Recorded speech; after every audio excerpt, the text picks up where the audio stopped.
Indigo एअरलाइन्सच्या प्रवाशांना झालेला त्रास हा धक्कादायक आहे आणि केंद्र सरकारने याची गंभीर दखल घ्यायला हवी, श्वेतपत्रिका काढायला हवी अशी मागणी खासदार सुप्रिया सुळे यांनी केंद्र सरकारकडे केली.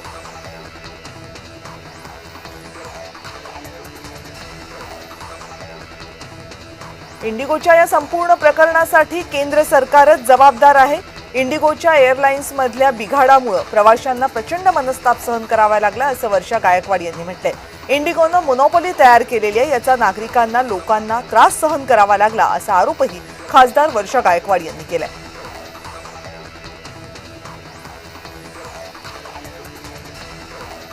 इंडिगोच्या विमान बिघाडामुळे अनेकांना त्रास झालाय आणि यासाठी केंद्र सरकार जबाबदार आहे असं वक्तव्य वर्षा गायकवाड यांनी केले.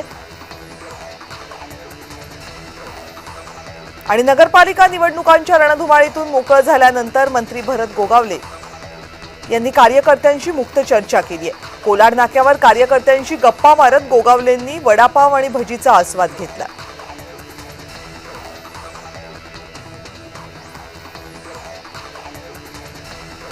उपमुख्यमंत्री एकनाथ शिंदे आणि आनंदराज आंबेडकर यांनी दादरच्या चैत्यभूमीजवळील इंदू मिल स्मारकाच्या कामाची पाहणी केली. यावेळेस उपमुख्यमंत्री एकनाथ शिंदे यांनी आतापर्यंत झालेल्या कामांचा आढावा घेतला.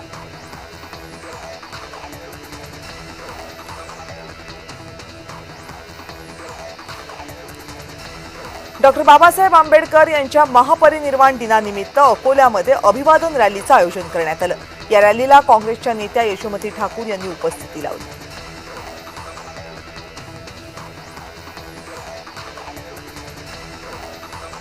रुपाली ठोंबरे पाटील यांनी शरद पवार यांच्या सोबतचा आपला जुना फोटो पोस्ट केलाय. या फोटोला रुपाली ठोंबरे पाटील यांनी साम दाम दंड भेद असं सूचक कॅप्शन दिलं.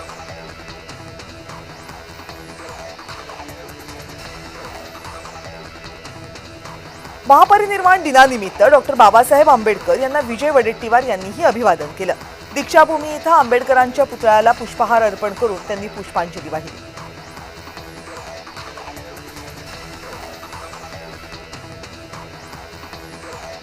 वसमतच्या गटविकास अधिकाऱ्यानं 6 डिसेंबरला आनंदी शनिवार साजरा करण्याचे आदेश दिले. त्यामुळे राष्ट्रीय अपमान झाल्याचा दावा करत अधिकाऱ्यावर कडक कारवाईची मागणी वंचितकडून केली जाते.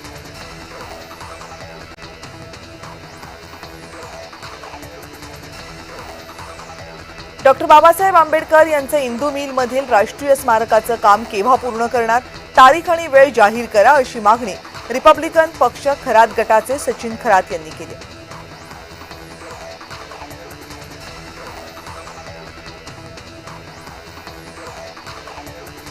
उरणमध्ये मनसे पदाधिकाऱ्याला मारहाण करण्यात आली. महाविकास आघाडी उमेदवाराचा प्रचार केला आणि भाजप उमेदवाराविरोधात व्हिडिओ बनवला म्हणून भाजपच्या कार्यकर्त्यांकडून मारहाण करण्यात आल्याचा आरोप आहे.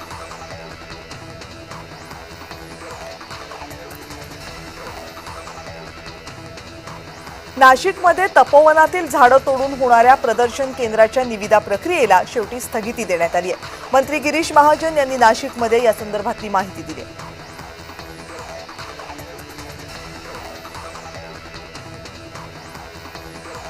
ठाणे हे खणखणीत नाणं आहे. ठाण्याच्या विकासासाठी कधीही निधी कमी पडू देणार नाही असा शब्द उपमुख्यमंत्री एकनाथ शिंदे यांनी ठाणेकरांना दिला.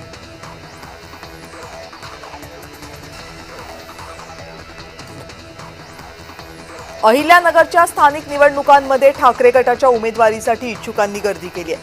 महानगरपालिकेच्या उमेदवारीसाठी 217 जिल्हा परिषदांसाठी 98 पंचायत समित्यांसाठी 141 इच्छुकांनी सध्या अर्ज केले.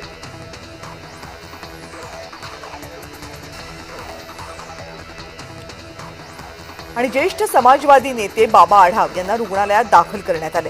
पुणे हॉस्पिटलमध्ये अतिदक्षता विभागामध्ये बाबा आढाव यांच्यावर सध्या उपचार सुरू आहेत.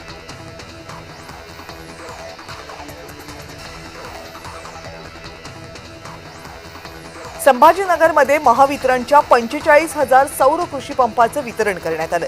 यावेळेस भाजपनं मराठवाड्यात जोरदार शक्ती प्रदर्शन केलं. कार्यक्रम शासकीय असूनही व्यासपीठावर चित्र पूर्णपणे भाजपमय दिसलं, तर शिवसेनेनं या सोहळ्याकडे पाठ फिरवली.